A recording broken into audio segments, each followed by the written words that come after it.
ಶ್ರೀ ಗಣಪತಿ ಶಾರದಾ ಗುರುಭ್ಯೋ ನಮಃ. ಲೋಕ ಸಮಸ್ತ ಸುಖಿನೋ ಭವಂತು. ಶ್ರೋತೃಗಳಿಗೆ ಸ್ವಾಮಿ ದಯಾನಂದ ಸರಸ್ವತಿ ಇವರು ರಚಿಸಿರುವ ವೇದ ಭಾಷ್ಯಗಳ ಕನ್ನಡ ಭಾಷಾಂತರವನ್ನು ಆಧರಿಸಿ ಯಜುರ್ವೇದ ಮಂತ್ರಗಳ ಪರಿಚಯವನ್ನು ಮಾಡಿಕೊಳ್ಳುವ ಈ ನಮ್ಮ ಕಿರು ಪ್ರಯತ್ನಕ್ಕೆ ತಮಗೆ ಆದರದ ಸ್ವಾಗತ. ನಾವೀಗ ಪ್ರಥಮ ಅಧ್ಯಾಯದ 20ನೆಯ ಮಂತ್ರವನ್ನು ಗಮನಿಸೋಣ.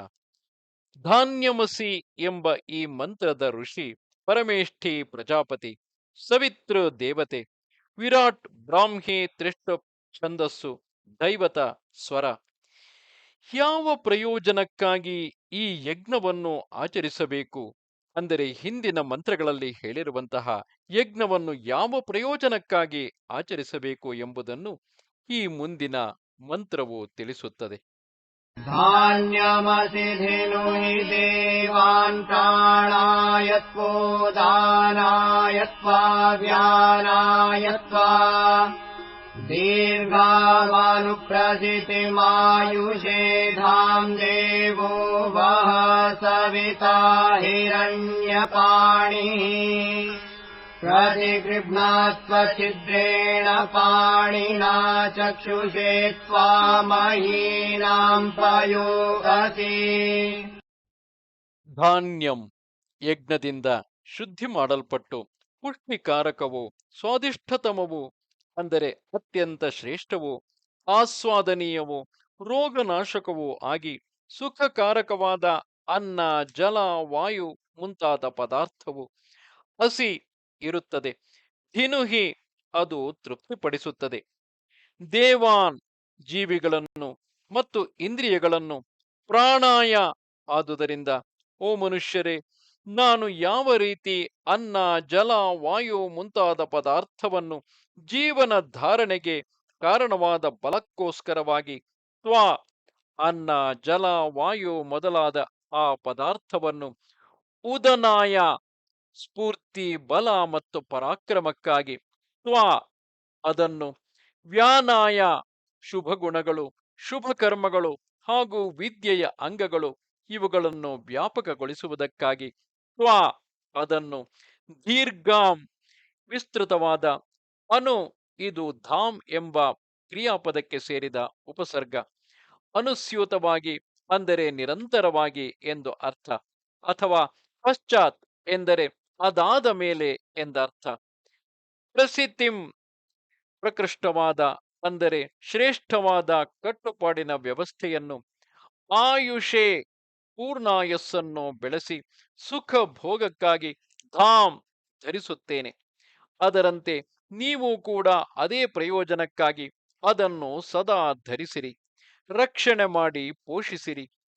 ದೇವಃ ಪ್ರಕಾಶಮಾನನಾದ ಅಥವಾ ಪ್ರಕಾಶಕ್ಕೆ ಕಾರಣನಾದ, ವಹ ಈ ನಮ್ಮನ್ನು ಮತ್ತು ಜಗತ್ತಿನಲ್ಲಿರುವ ಸ್ಥೂಲ ಪದಾರ್ಥಗಳನ್ನು, ಸವಿತಾ ಸರ್ವ ಜಗತ್ಕರ್ತನು, ಸಕಲೈಶ್ವರ್ಯ ಪ್ರದನು ಆದ ಈಶ್ವರನು ಅಥವಾ ಸೂರ್ಯಲೋಕವು, ಹಿರಣ್ಯಪಾಣಿಹಿ ಹಿರಣ್ಯ ಅಂದರೆ ಅಮೃತ ರೂಪವಾದ ಮೋಕ್ಷವನ್ನು ನೀಡುವುದಕ್ಕಾಗಿಯೇ ಯಾವನ ಎಲ್ಲ ವ್ಯವಹಾರವೂ ಇದೆಯೋ ಅಂತಹ ಈಶ್ವರನು, ಅಥವಾ ಪ್ರಕಾಶವನ್ನು ನೀಡುವುದಕ್ಕಾಗಿಯೇ ಯಾವುದರ ಜ್ಯೋತಿರ್ಮಯವಾದ ವ್ಯವಹಾರವಿದೆಯೋ ಅಂತಹ ಸೂರ್ಯಲೋಕವು, ಪ್ರತಿಗೃಭ್ಯಾತು ಅನುಗ್ರಹ ಮಾಡಿ ಅನ್ನ ಮೊದಲಾದ ಪದಾರ್ಥಗಳನ್ನು ಅಭಿವೃದ್ಧಿಗೊಳಿಸುತ್ತಾನೆ.